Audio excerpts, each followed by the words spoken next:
December 10 na ngayon. Magkakape tayo. Magkakape tayo ng kopi ko. Creamy white.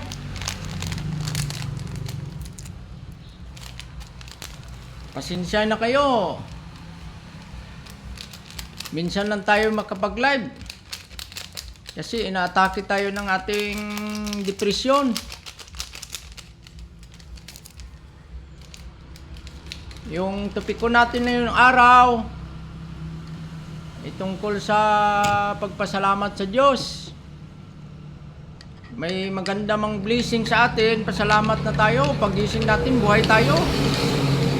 Salamat tayo lagi sa Diyos na binibigyan tayo ng another day, another life, ng dugtong ng ating buhay. Anumang oras, anumang araw, pwede na kunin yung hiram nating buhay. Anumang reliyon natin, pasalamat lahat tayo sa Diyos. May problema man tayo o wala, lagi tayo magdasal at magpasalamat sa Kanya kung asapin natin yung Diyos Ama. Ano man ang ating reliyon. Hindi tayo lalapit sa Kanya na may problema lang tayo. Lalo kung may mga grasya kayo, may mga blessing, maganda yung katayuan nyo sa buhay. Nakakain kayo, nakakatulog.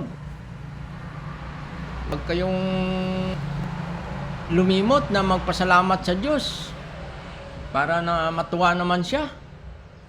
Parati niya ako